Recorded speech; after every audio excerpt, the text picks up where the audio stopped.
All right, today we're jumping right into the heart of Dead Poets Society. This is a story that, from its very first moments, sets up this incredible clash. On one side, you've got the suffocating weight of conformity, and on the other, the electric spark of individuality. And it's all happening inside the very, very proper halls of Welton Academy.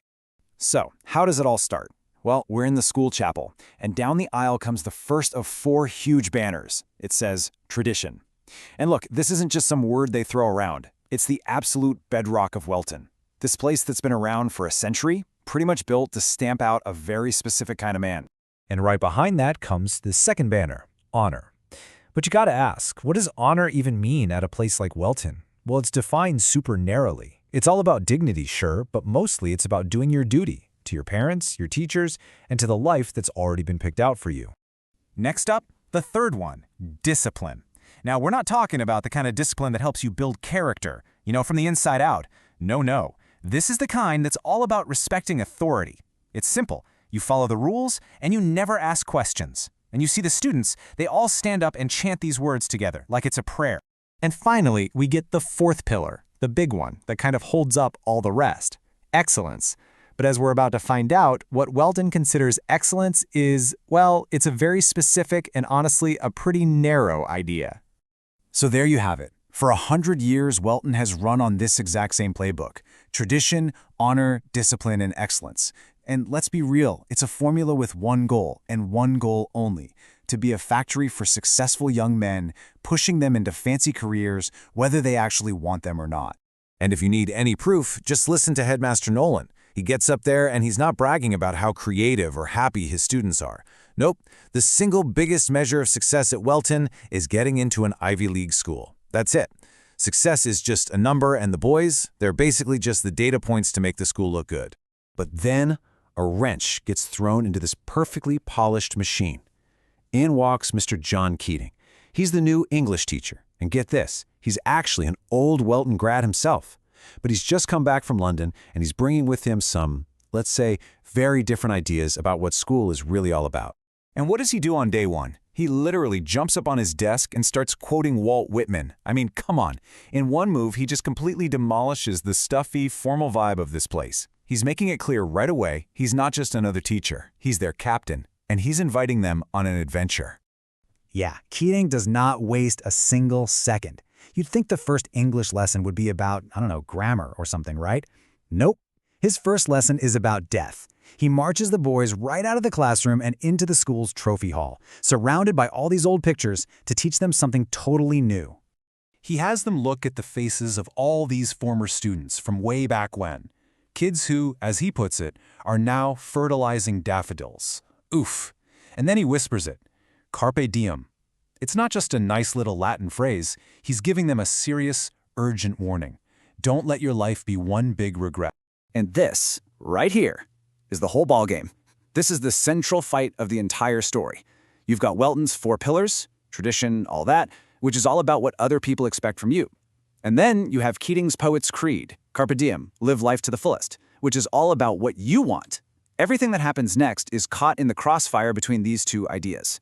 Now, what's really important to get here is that Keating isn't saying don't be a doctor or don't be a lawyer. He's not trashing practical careers. He's just saying those things are how we sustain life. But poetry, beauty, love, that's what we stay alive for. He's making the case that art isn't just a hobby, it's the entire point. So of course, the boys are hooked. A group of them, led by this really charismatic kid, Neil Perry, they start doing some digging. They're not content to just sit in class and listen to these cool ideas. They want to actually live them. And where do they find their instruction manual? In an old yearbook. They're flipping through Keating's old yearbook page, and right there, next to all the usual stuff like soccer captain, they find it. The key. It just says, Dead Poets Society. All of a sudden, this isn't just an idea anymore. It was a real thing, a secret club, something they could actually bring back to life. So they go to Keating, like, what's this all about? And the way he describes it, it's almost magical. He makes it clear this was not just some boring book club. It was a ritual.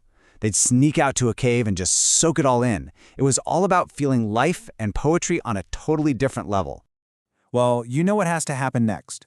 The boys decide they're gonna do it. They're gonna bring it back. So they start sneaking off campus at night, they find the old cave, and they start their own meetings. And look, this is way more than just reading some poems. Every time they go to that cave, it's a real act of rebellion. They are literally choosing Keating's world over Welton's, one secret meeting at a time. And this is where things get really interesting, because these late-night poetry readings and abstract ideas, they start having very real consequences, especially for one kid, the super shy new guy, Todd Anderson. His roommate, Neil, says this to him, and it just perfectly sums up the pressure Todd is under. He's got this older brother who was a total superstar, and Todd is just terrified of speaking up. He's completely convinced that nothing he could ever say would be good enough. He's the poster child for quiet desperation. So what do? How do you possibly find your voice when you're scared to even use it? That's the core of Todd's whole struggle. And to make things worse, Keating gives them an assignment that is basically Todd's worst nightmare. Write your own poem and then read it out loud in front of everyone. But Keating, he won't let him off the hook. He doesn't let Todd hide. Right there in front of the whole class, he starts pushing him, prodding him, until something just bursts out of him, this raw, incredible, totally improvised poem. And in that one moment, boom, Todd finally finds the voice he had no idea was even in there. And Todd finding his voice, it's like a chain reaction. It's just one part of this bigger awakening that's sweeping through the group. Suddenly, Neil is secretly trying out for a play, even though he knows his dad would flip. Knox, who's totally smitten, gets the guts to make a really bold move. Charlie Dalton even starts messing around with his saxophone, inventing his own kind of art. Every single one of them is starting to seize the day in their own way. So that's where we are. This is the fundamental challenge that Keating has put in front of them. These guys aren't just kids sitting in desks anymore. They're standing at a fork in the road and they have to make a choice. Do they take the safe road that Welton has paved for them, or do they risk it all for the wild, extraordinary path of the poet? And he puts it to them with this incredible question from Walt Whitman. He basically says, look, this big, powerful play of life is happening right now, and you get to contribute one verse, just one. So what's your verse going to be? It's the ultimate question not just for school, but for their whole lives. Are you going to watch from the audience? Or are you going to get on stage? And so as these boys start to really feel this new sense of freedom, we're left with a pretty heavy question. Seize the day sounds amazing, right? It's inspiring. But in a place like Welton, a world that is built on nothing but tradition and discipline, what does it actually cost to rebel? What's the real price of seizing the day?